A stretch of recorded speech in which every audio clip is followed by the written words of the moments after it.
Hi, welcome everybody. This is a subcommittee meeting of the Human Rights Committee. We're here to discuss, this is a working group meeting to discuss the discrimination complaint process. If you two could introduce yourselves. Marlene Schultz. Hi, Julie Venables. And Katie, do we have anybody on for public participation today? Nope, there's no attendees. Okay, great. So I'm going to share would it be the easiest thing to do to share my screen and we can go through the slides? Or do you guys find that a different format might work better for you? I like that format. Okay, so Katie, hang tight with me just in case I can't figure this out, okay? Share screen. Screen broadcast. Stop. I didn't print it out, so. I can't quite figure this out, Katie, on my iPad. Okay, hold on one second. I mean, I minimized, I have it, I could probably open it up and look at it myself. I don't know what everybody else wants. I just think kind of going through.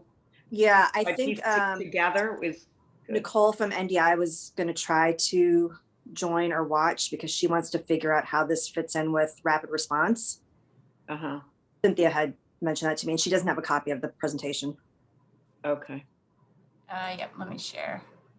Thank you.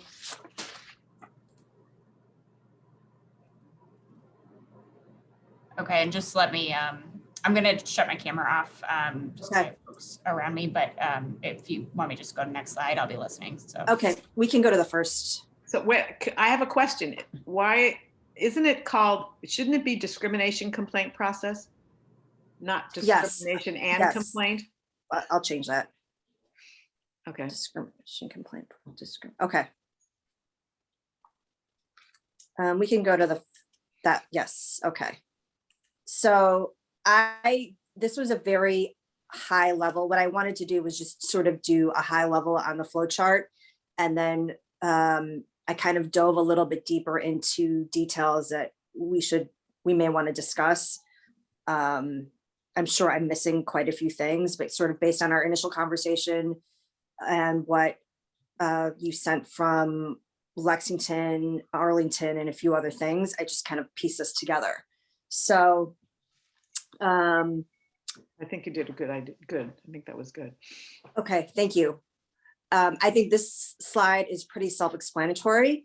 The one issue that sort of has been talked about by us, and actually Marion Cooley had brought it up, was this present the case to NHRC to collectively determine if this is an issue of human rights. So I think a few different committees are handling it differently. Some, the complaint initially goes to one or two fact finders or a subcommittee. They sort of kick off the investigation, and then the investigation goes to, I believe this is Arlington, goes to the full committee, once the investigation has gotten underway and the fact finder or the subcommittee figures out what a potential remedy is, that goes to the full committee, and then the committee helps to decide how to resolve.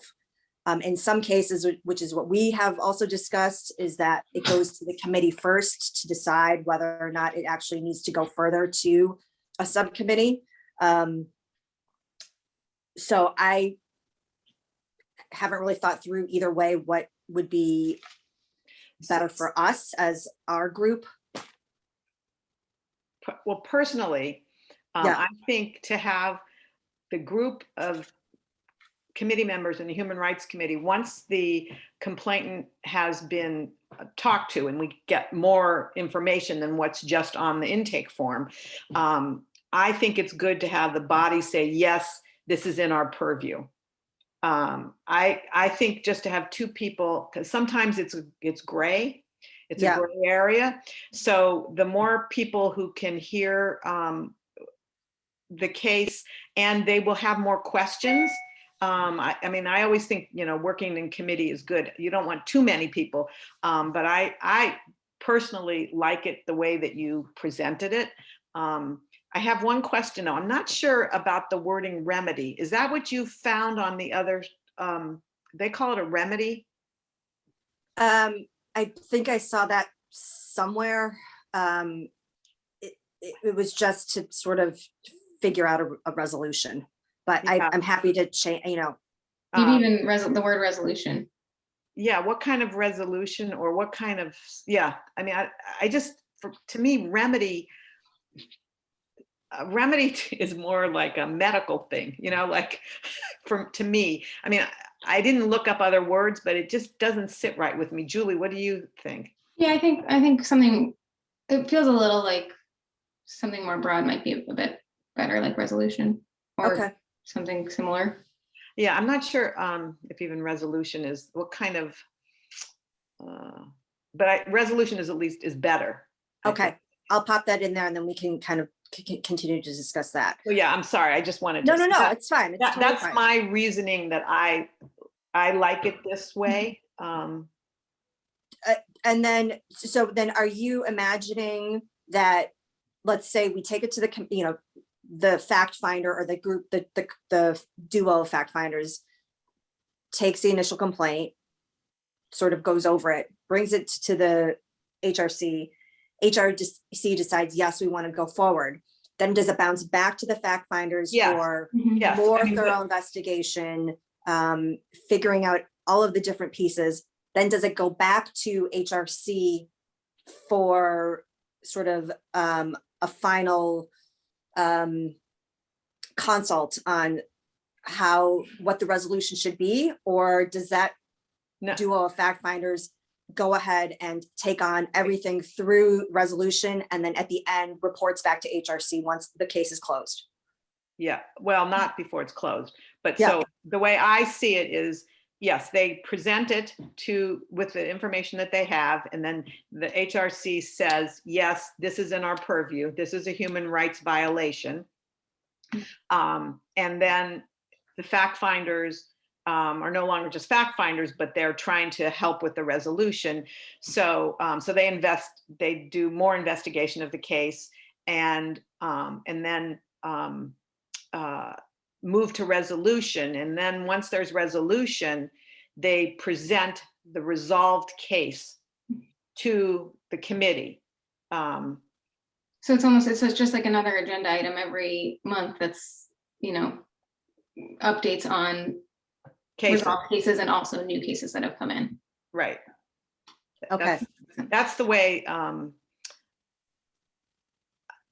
mean, it's a long process, and I think that's one of the things that complainants will have to know, that it's a long process. Yeah, I think if we're upfront with that, like I know we're going to talk about timelines, but I think if we say that from the outset in the paperwork and everything, I don't think that's unreasonable.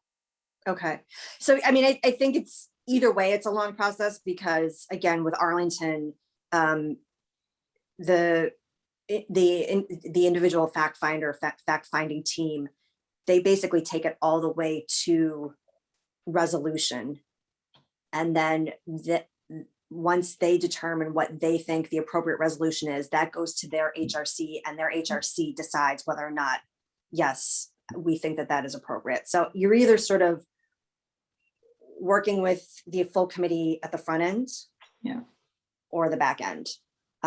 One of Marianne's concerns was privacy. I'm not really sure how that works because I don't know anything. I have not had any conversations unless either one of you is familiar with town council about the level of privacy, because that's listed in the document, in our document, and again from other documents that I had seen. You have to talk through with the complainant what level of privacy he, she, they wants. So I don't know how that affects how many people become familiar with the case. Okay, so I think we can do something called, first of all, you don't have to use the people's names. So that is some privacy. And you can go into something called executive session. So executive session would be, I'm pretty sure, so we would have to check this with town council. Executive session would be just the Human Rights Committee, so any public participation would not be part of it. That part would not be recorded. And then there would be, when there's executive session, the person taking the minutes would have separate executive session minutes. And then when you present them, this is how all the other groups I'm in do it. Then when you present those minutes, you have to go into executive session to approve those minutes. And then, so you go in and then out. So we would have to just check with council about that, but I'm pretty Okay. sure, you know, that's the way it works in other organizations. Okay. Tina, I just want to barge in and say Marianne and Nicole are in the attendees. I can move them over. Marianne has her hand raised. Oh, yeah, that would be great. Do you want if me you to could. move them over? Okay. Yes, please. Thank you. Yep.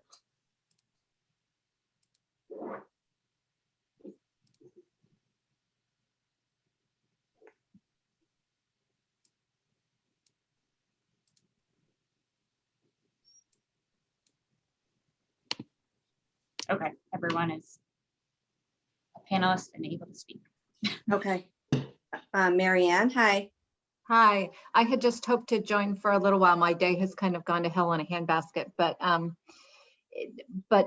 Marlene, I appreciate your notion of executive session. What we would need to check is we are only permitted to go into executive session for certain reasons, and we have to specify what reason it is, and I don't know how this fits within the framework that I understand for executive session.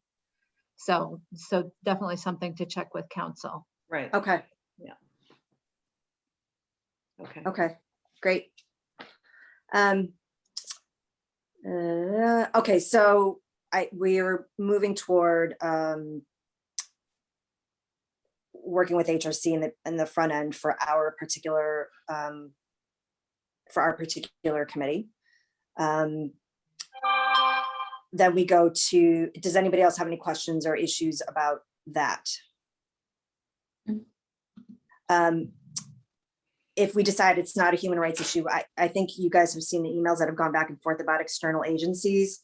We can talk about that as we get to that point, but I am hoping that, you know, this needs to be a very holistic process. So as we're going through this, if there are any other agencies that you feel like have not been listed that we need to discuss, one of the things, and I don't know if this is the appropriate time to talk about it or not, Cynthia had brought up how do we decide when to pull in rapid response network?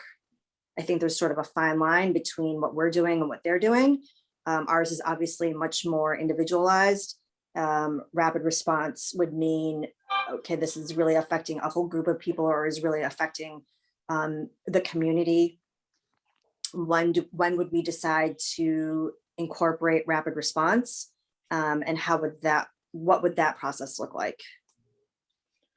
Yeah, I totally agree with you. I think this is more individual, and rapid response is a communal response. So if we feel that a whole group was discriminated against, not an individual. So this is for an individual being discriminated against. If, you know, like the vigil that we had recently. So that was a whole group that was discriminated against. It was not just one Asian person, it was a whole group. So that was a rapid response. Yes. So I think maybe that, yes. So I was going to say, I actually think there's some fairly significant differences between this and rapid response. Yeah. You guys just talked about the timeline for this, that it is in fact a longer timeline because it involves investigation, et cetera. I guess I'm seeing rapid response as something, and Nicole should weigh in as well, but is more a response to something that's societal, or for example, that might have convened if there was a concern ahead of the George Floyd verdict, that maybe that group would have gotten together and talk about, was there something the town wanted to be thinking about? You know, there. So again, I'm also thinking that as a more societal issue where the town wants to respond on a rapid timeline to something that's occurring in the environment that everybody's talking about and thinking about. Okay. And I also think that it could probably be both. So I was thinking about the Marvin Henry case. So he could have easily come to us, or we could have started the process, and there could have also been a vigil, because this was we look at this as more racism in society, societal. So it could be both and sometimes.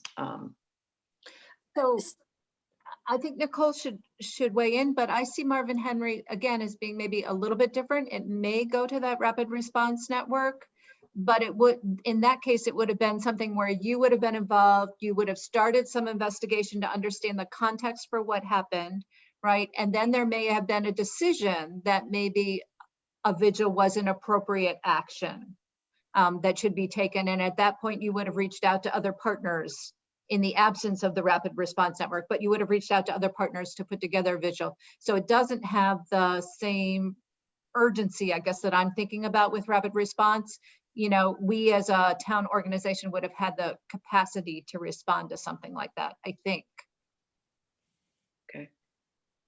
And so Marlene, in this case, that part of the decision tree would fall under, what we have just been talking about, discussing with the HRC initially to figure out if this is an issue of human rights, is this an individual versus a societal Right. incident, and sort of mapping out action from there. Right. Does that make sense? Yeah. Nicole, do you have anything to add, or did you want to sort of comment on what we're discussing? Sure. I wanted to piggyback on what Marlene said. I do also see it as a potential for both cases, and that sometimes attacks on individuals are done because of their group identity.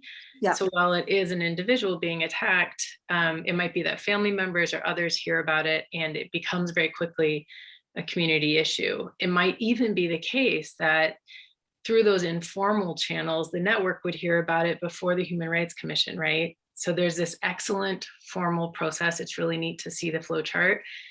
But I imagine that the resilience and response network, sometimes because of the informal relationships, will hear about things and refer them over. And I also think there will be times that something happens to an individual and it might not necessarily seem like something to refer or share to the network, and yet there will be those informal channels that make it available to the network. And it might be that a group within the network wants to do something anyway, and this becomes a big discussion. So I really do see the connections between what the Human Rights Committee and the discrimination complaint intake process is doing. I think they're going to overlap a lot already. And then I also just wanted to let everyone know that Beth Peinels and I are working on a proposal for federal funding from Department of Homeland Security that would allow us to get funds to do targeted violence prevention. And this will probably include a training for risk assessment and management within the response network. So it's not what you're doing, but there will be overlaps.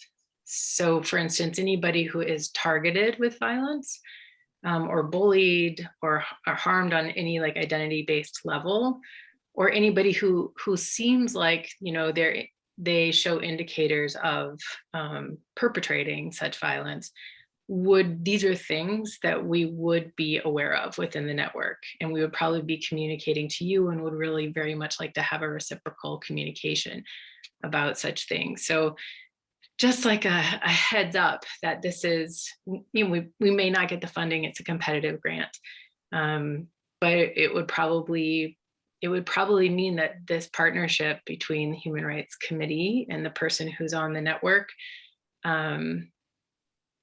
it's going to be really core and important. Okay. That's great. Does anybody have any questions about that? No, it sounds good. And I think we need a little more information maybe from Arlington and how they are working on, how their response network is working with the Human Rights Committee, because they don't have a separate response network. So there may be some things that we're not thinking of also. So is that built into their HRC? I think so. I have to relook at the last thing I got from Drake, but I know I sent it to you guys, but can't remember if I asked him about that. I'm not sure. I think I asked him more about the relationship with the police. That was more what I was looking at for him. Right, okay. But I can try to get some more information from him if we have some very specific questions. If you can help me kind of craft those questions, that would help. Okay, that's on the to-do list for our next. Okay.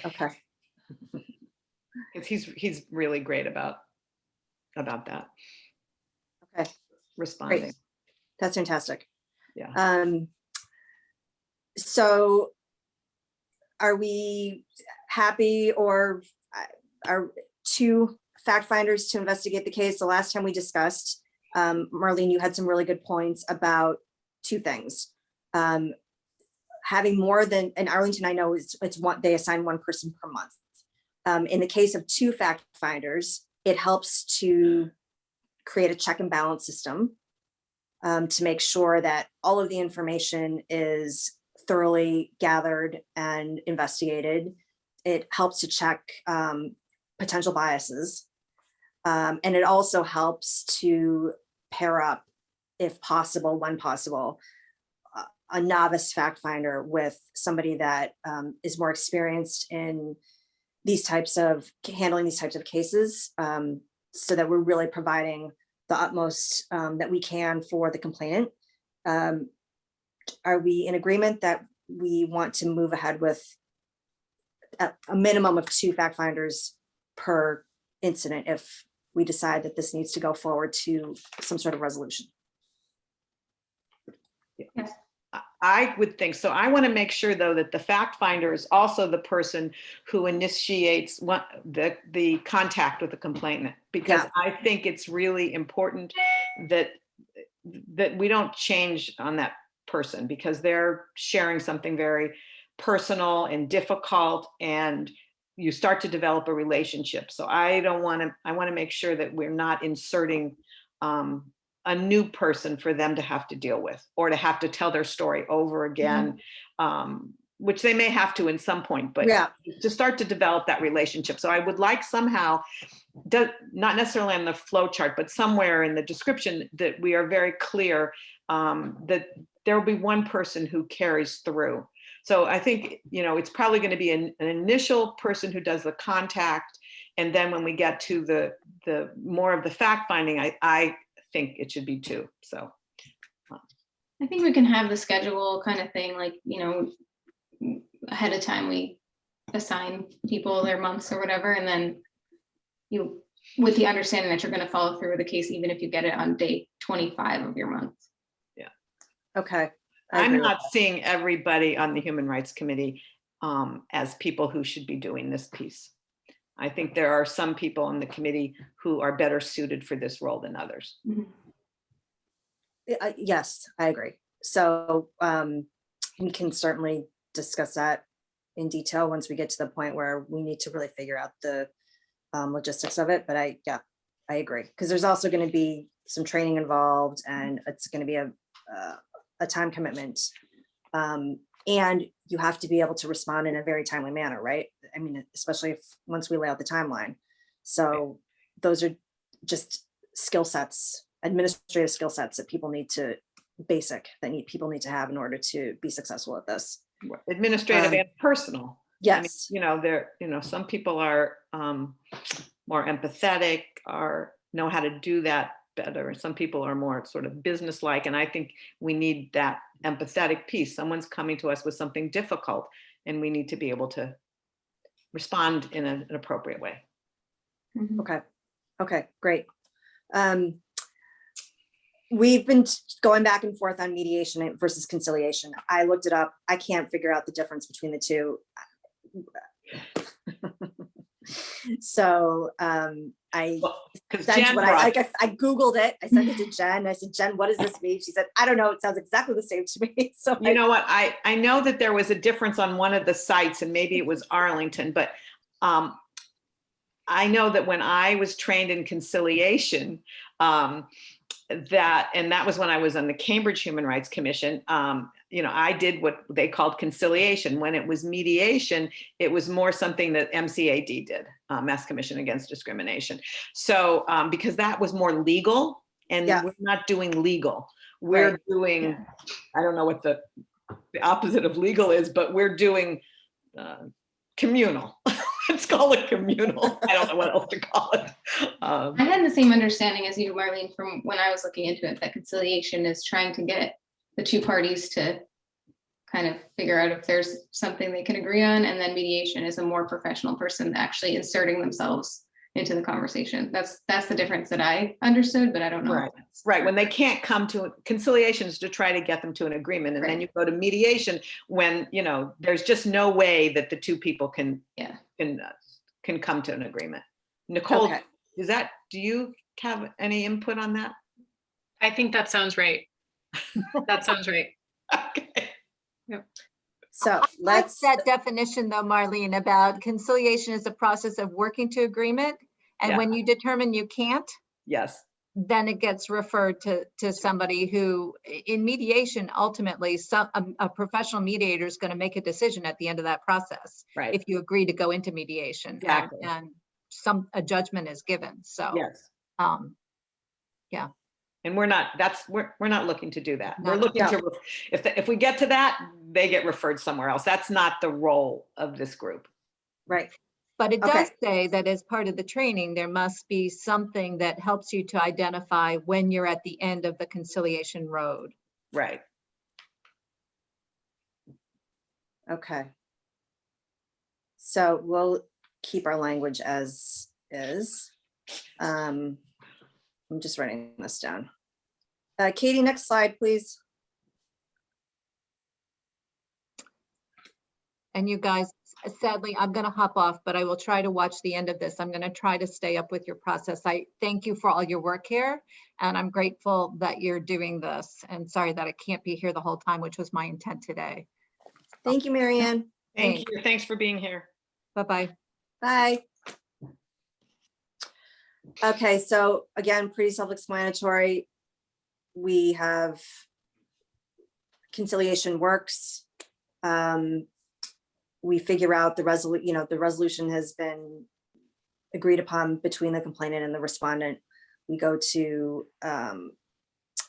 HRC with the proposed resolution, close the case, file the report, log the data. If not, then we go to mediation. It's not really the proposed. When you get to the point where there's been agreement, we're just reporting. It's just a report. It's more of just a reporting to the HRC. Okay. Report to HRC. Okay. Any questions or aside from the wording of remedy, any questions or concerns about this? I have a question. And this might have all come before, but is there any restorative justice thinking in the arrows or boxes here?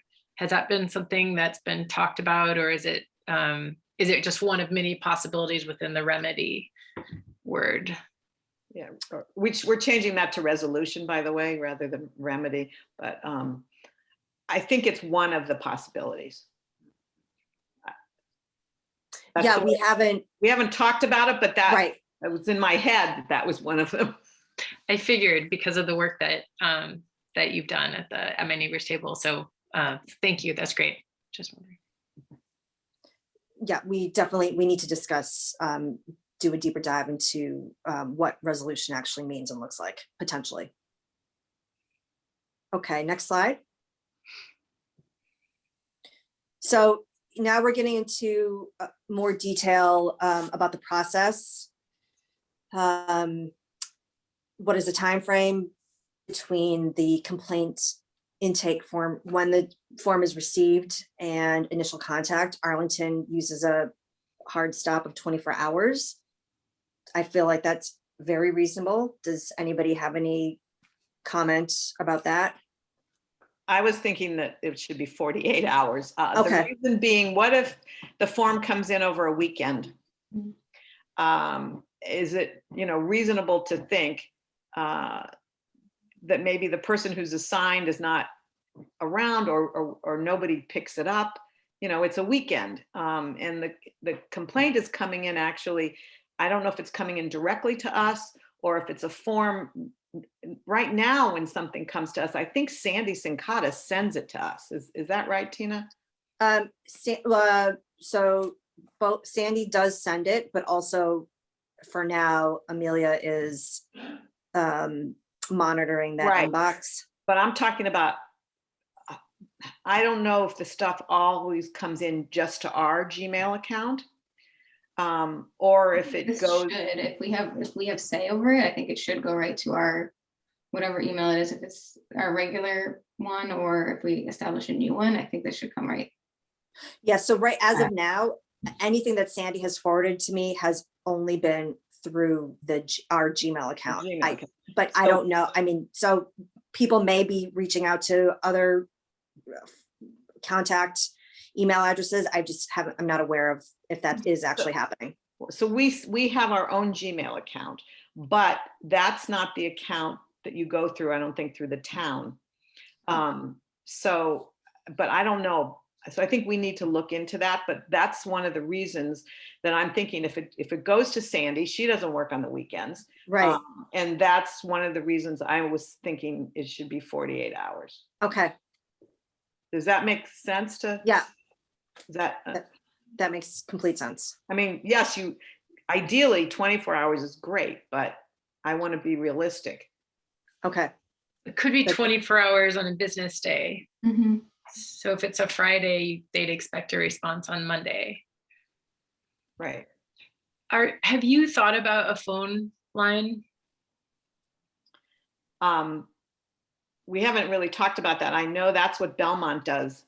They don't have forms. I actually think the form is, I guess, person could call, and then the person who's taking the complaint could just fill out the form for them. But are you suggesting that's a good idea, Nicole, the phone? I haven't thought through all the possibilities. I think from the user perspective, the idea of calling and talking to another human is really valuable in a lot of cases. And it feels like one more thing to do, and it's sort of a distanced feeling to send an email. On the other hand, it requires, a different apparatus. And so that those are just things I'm not kind of aware of all the resources and constraints and all the discussions that have gone before for all of you. But that would be one thing. And I guess the only other thought would be the police will probably take calls when there's any possibility of criminality. And it is the idea that they would forward things onto you when it is not of a criminal nature, or how does that interact with this? Yeah, we're going to work. We actually are in the process of beginning conversations with John Schlittler, the chief.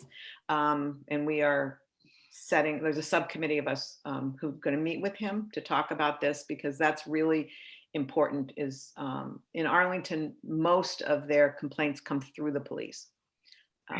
In Natick too, right? Yeah, I think Natick too. But I mean, phone is a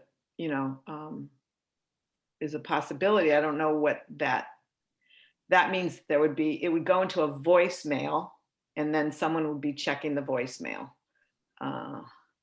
Also for legal, I don't know. So obviously one of the great things about the complaint intake is that everything is written, and we can really, it's all out there. It's whatever is written, that's sort of the documentation that you need to make sure that we are not mistaking any words, or sort of saying something that we shouldn't be saying because we're misinterpreting. We just have to figure out, I think maybe with town council, again, what are the Yeah. ramifications, recording things doesn't really feel right to me. So, but yeah, I will look into that. That would The be other thing- my concern too with the phone, Tina, is just it's such a sensitive subject anyway, to have one thing go wrong and then, have inserted ourselves when we make it worse when we shouldn't have, that kind of thing. Yeah. One thing we did, if this is something you end up exploring, on a very different project in a university that I was on, we had a Google number which was forwarded to whoever was on call. So if you had a committee of people who are trained, so part of that training then would be like, if you get a phone call rather than a Google form or an email, here's exactly what you ask. And that would just be a really important part of the training. But that would be forwarded to whoever was on call. And then usually it's a number, I can't remember if it showed up or not, but that person would know when I see this, that this is related to the Human Rights Committee and I should take it. But Okay. that's one way to work around that if possible, if needed. I mean, I think the most important thing is that if it's a phone intake, that yes, the exact same form that you ask the person to fill out when they're doing it themselves is what the person who's answering the phone fills out. Because one of the things about the filling out the form, you have to say in what area you feel you were being discriminated against. And so I think some people might go to fill out the form and then say, well, we list the protected classes and they're outside of that. And then that might make them say, gee, I don't think I need to fill this out. And you can do that over a phone also. I mean, I keep thinking about sort of the mental health issues. Right. Okay. So let's, So that's a question for legal counsel, I think. right. I'll take this. I'll work on this piece of it, just to kind of flush it out and see what that looks like. And you said you thought Belmont had I know Belmont has a phone because I talked to, when we started doing this, I reached out to her at the same time that I reached out to Drake. okay. And they only have telephone? Yeah, I'm pretty sure they only have, I mean, I can go back to Fran, her name's Fran Ewan. Okay. Great. Or I can go back to the regional group too, the coalition, and ask. Okay. If you want me What to. was the incident? This, we've been discussing that, well, that's the complaint form should really have that outlined in detail. Who was involved? So one of the big things, again, this has come up in a few different complainant forms and processes. What happens if the respondent is a town employee? What if the respondent is a juvenile? These are issues that I would assume, again, we need to discuss with town council. Yeah, Okay. I would think so.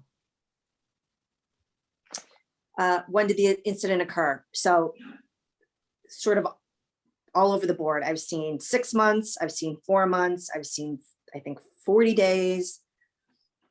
I think the number I saw come up the most was 180 days, the 6 months. But I saw that on several different forums and towns, which seems reasonable to me, I think. I don't know what you guys think, but it makes sense that it might take a while to come forward with something, or, Yeah, the definitely. person's processed it or whatever for a while, and then they decide to come be more public about it. So that's 6 months, right? Yeah. Yeah, I think that makes sense to me. I think they should have a good amount of time, but there's a statute of limitations, right? Yeah, if you get too far out, then it's kind of like the people might not even have all the details totally correct, or the respondent might not be able to respond. They might not live here. They might not even live here anymore. Right, Yeah. right, They may have left the country. right. True. Okay. Okay, that's great. I agree with the 6 month. Did the alleged incident target an individual, entire group, or both? And I think, again, this is what we'll flush out with HRC. And then we have some decision points. What other organizations or agencies do we need to pull in if we decide it's more of a, depending on what the incident is. And I think this here is, where we talk about rapid response and figuring out how that fits into the puzzle. But it could also be, as Marlene, you said, it might be a mental health issue. So we need to then refer to public health, or there is some legal involved. Definitely, we need to talk to the police. And then again, is there any threat of danger or harm? That obviously gets referred out to, I would imagine, police or mental health. Yeah. This is one I sort of have a question on. Maybe Marlene, in your experience, you've seen this, but Sorry. Yeah. I don't know if it will come up in our training, but if we feel or somebody's reported they're in danger or there's a harm element and they don't want to involve the police, what are we supposed to do about that?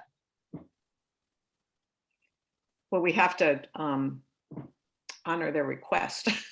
Yeah. And Yeah. and we have to talk to them. I mean, you'd want to encourage them to, but you just have to find out, more about it. Okay. Just wondering. I mean, I don't really have another answer for that. Yeah.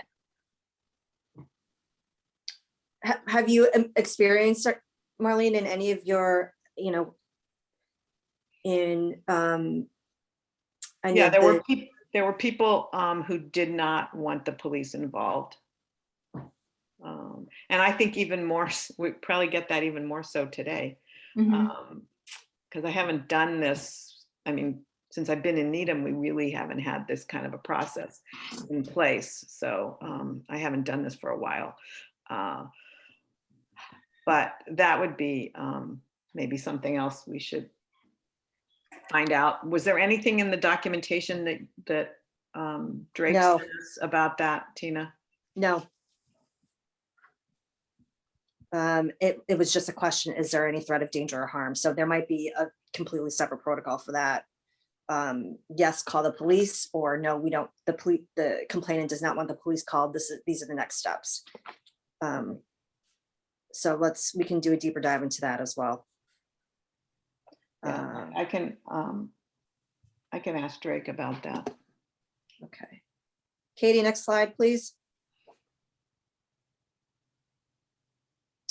I think this is pretty self-explanatory. Again, kind of thinking back to the document, the 97 document that we have in Needham, the time frame was something like 40 days. That's probably enough time. I mean, I would think. Again, here we want to put, what resolution is being sought. Yeah. There are other people besides the witnesses. So it may not be just a one-on-one kind of thing. So, that description I gave you last time about the gay and lesbian families. Yes. And how they felt they were being discriminated against.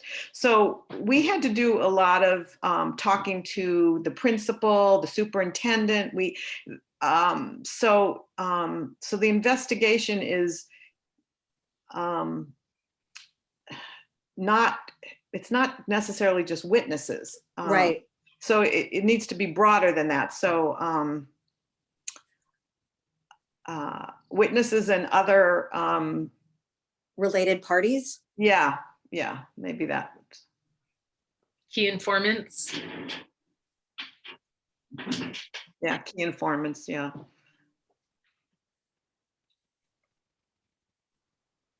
Okay. And 40 days, right? that seems reasonable. Yeah, and maybe we should say the goal is to have it done in 40 days, which gives us a little wiggle room. I don't know if legal counsel will, if they allow you to kind of be not so precise, but I mean, there may be extenuating circumstances that it can't be done in 40 days for some Yeah. reason. The respondent is out of town. The respondent's in the hospital. Yeah, I don't know. Right. So that's why I would say that the time frame, we have a little bit of wiggle room. But if you give too much wiggle room, then it could just drag on, and that's not fair to anybody. Right. Okay. I'll find out about that. And then the complainant's privacy preferences. Again, I'm not familiar with what those preferences are aside from. Well, I think it's when you're talking to the complainant, you say, I want to contact the schools on this. Is that okay with you? Would you like me to use your name, not use your name? In order for me to do the best job I can, it would be helpful if I could share information. So really, I think that's the privacy preferences are when you are interviewing the complainant. You want to find out if there are any concerns about you, kind of going and doing your work. Are there any restrictions? Anybody that they wouldn't want you to contact? That kind of thing. Okay, would it be sort of reasonable? I think it's on one of the slides coming up as far as, and Julie had mentioned sort of laying out expectations to discuss with the complainant that obviously the more information that we're allowed to share, the sort of the easier our job is. Better chance of a better resolution. The better chance of resolution, exactly. Yeah, we want to be clear about that. Okay. And I think, the training that we get will help us with this. Having that conversation. Who does the training for this kind of thing? We have to find out.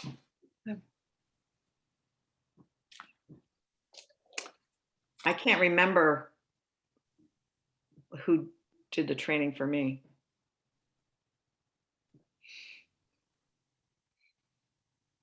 Okay, next slide, Katie.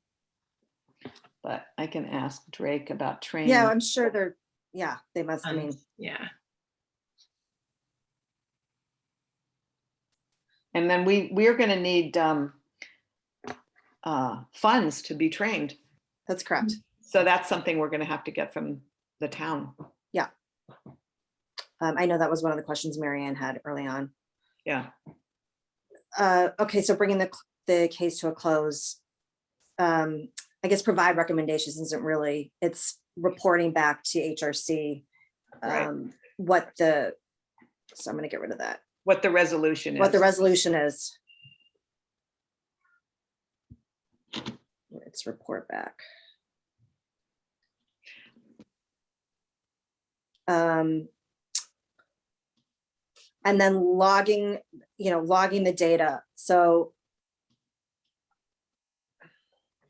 I guess it would be helpful to see somebody else's report since, Needham doesn't sound like a lot of that reporting done. I did like Arlington's incident map. That was, I think, the very last page of his document where it was showing the town of Arlington and it color coded where different incidents took place and the dots were color coded according to what they were.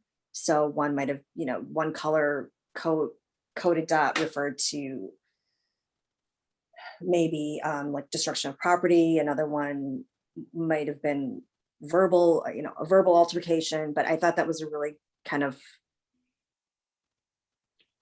just to kind of for them to develop trends and where things were happening and what things were happening. Demographic information. What do you guys think needs to be included there, if anything? Well, Overall, what do you think this report needs to, what's important to capture in the data that we're recording, to help just get a bigger picture of what's happening in Needham, the trends that we're seeing in these discrimination cases? Yeah, the most important thing is what type of discrimination. I think that's the very, that's the most important. And then the other things we can look at are age is another possibility. And then we can look at age of complainant. Yeah, maybe, and gender, and race. I think we should definitely look at that because we want to see. I don't know if there are others. When you say type of discrimination, is that broken down by like racial, national, immigration status, all the protected categories? Okay. Do you want, you won't often know who the perpetrator is, but would it be useful to track perpetrator, like general descriptions? If possible, yeah, that's probably a good idea. Respondent, we call the person. Right, thanks. The respondent. Nicole, what do you mean by general description? I just think it could vary with every case, how much someone remembers, how much they saw, or, whether they're accurate or not. But like, was it a male middle-aged person? Was it a group of high schoolers? Was it folks in a blue truck? I know from the lived experiences data, we have a few stories about folks in a truck, and I just always wish I could ask what color. And so that's actually what led me to ask this question. It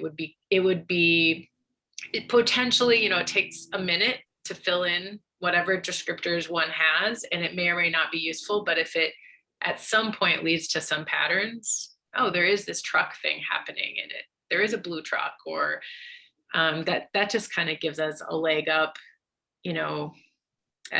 for the next thing that happens with someone from a blue truck. It's coincidental. We can't say it's evidence or anything, but it might be like a risk factor. So we know when this blue truck comes around, we're going to just keep our eyes peeled for things or whatever. Okay.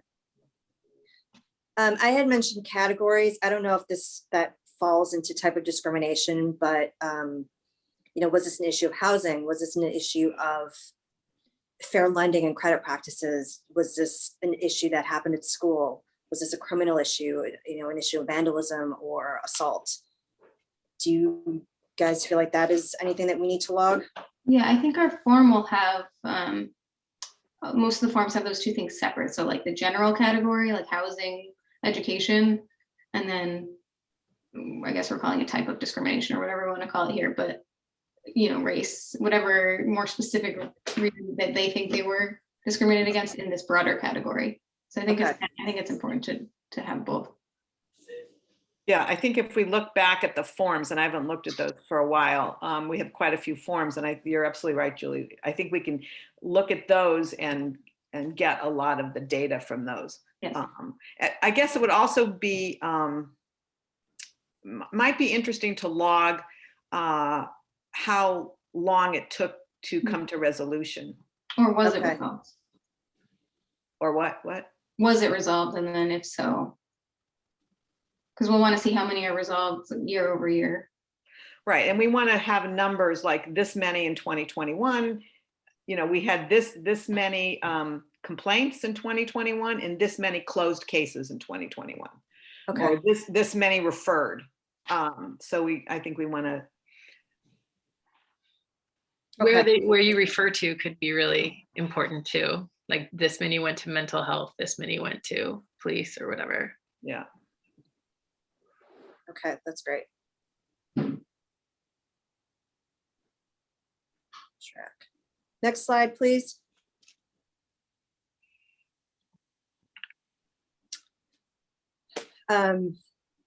Of course, this is going to come up during our training, so I'm sure I'm missing some things here. But for example, being clear about expectations, including education about town policies. You know, being clear about expectations, I think, again, that, for example, that's where we talk about privacy preferences. You've got a better chance of resolution the more transparent you are with the information. Anything here that we need to add to this? Timelines, I mean, that falls within being transparent and being clear about expectations, but we might want to call that out separately, like being clear with our timelines that we're accepting and also the timelines that we're expecting to deliver whatever we're going to deliver to them.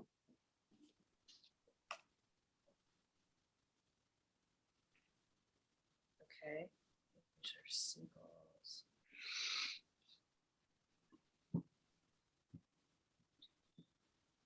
Anything else? Probably, but I can't think of anything right now. Okay, we can discuss. Next slide.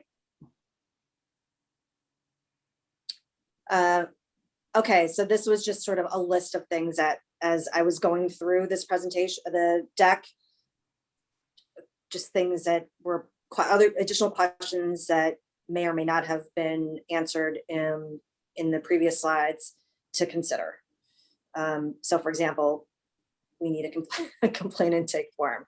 We'll figure, we'll put that together from the examples that we've collected and figure out, the best way to do that, what that should look like, where that's going to live.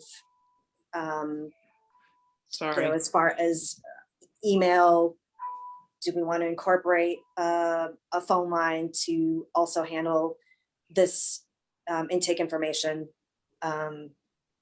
We talked, the second bullet point, we talked about this already. Yeah, we decided. Yep. Number 3, I think we've also discussed, correct? Mm-hmm. Right. Okay, timeline, we figured it out. Right. We talked about fact finding, training. We need to do some more information about that. The process, we've worked through that today. We talked about conciliation versus mediation. Again, we need to figure out the training and the cost. At what point does NHRC refer the cases to external agencies? I think that's, again, going to be part of our training and working through with the committee initially, whether or not we take on the case, and if so, what is that path going to look like? I have a list of different external agencies that we've talked about. If there's anything that's missing from there, just let me know and we'll add. I'm going to add Rapid Response on here, the Rapid Response Network. But if there are any other agencies or organizations that you think will be appropriate to have on our list of resources, and definitely reach out to, because I want to start having those conversations relatively soon so that we can figure out what our holistic picture is going to look like. We talked about reporting. Anything else on this slide that we're missing? No, I think we did a pretty good job. Okay, Katie, next slide. Is that it? Oh, I think it was. End of show. Yeah. So we talked, we've got some next steps involved. Talking to town council, which I will start the process on that. Changing some of the wording on the deck. I will work on that. Do you think we can start putting together our own complaint intake form? I think we should. Yeah. I think we should put together a draft. Maybe Julie can do that Sure. through the different ones. Yeah. I like the one from, what's her first name? Ryan. Oh yeah, I liked that one too. I like that one. What's her first name? I don't remember. DA. Anyway, I liked hers, but. Okay. I'm And gonna, then, go ahead. I'm sorry, I was just gonna say if there were a couple of things that you could reach out to Drake about. Right, well, I was gonna talk to Belmont about how they work the phone. And then I was gonna ask Drake about how they deal with the threat of danger or harm. when people don't want police involved. And I was going to ask about training for investigators, and if they have any, who, where, when. What else was I supposed to ask Drake? I think that was it. That's what I have. The other thing I was thinking I could do if you want is mock up like a sample data form for the person to fill out when they're done, so we can keep track of our statistical data. Okay, that's great. Kind of based on what we talked about, mock that up. Okay. Anything else that we are missing? And I'll touch base with town council and I'll start getting answers to some of the questions that we have. No, I can't think of anything else. Okay. I know, Marlene, you have to jump off. Do you guys want to figure out another time to meet? We can just do an email, or do you want to do it now? I have 1 minute if you want. I have to leave for a meeting that's not in my house. So, do we want to look at 2 weeks again? Yeah, that sounds great. This time is okay for you guys. I can be flexible on day if another day works better. Tuesday is actually a good day for me. Is it for you? Tuesday's a great day for me as well. Do you guys want to do noon and on the 11th? Yeah, that's fine. Okay. And I don't have a meeting after on that day, so if we need to go longer, it's fine. Okay, that's great. Nicole, thank you so much. I really appreciate you attending and giving us your feedback.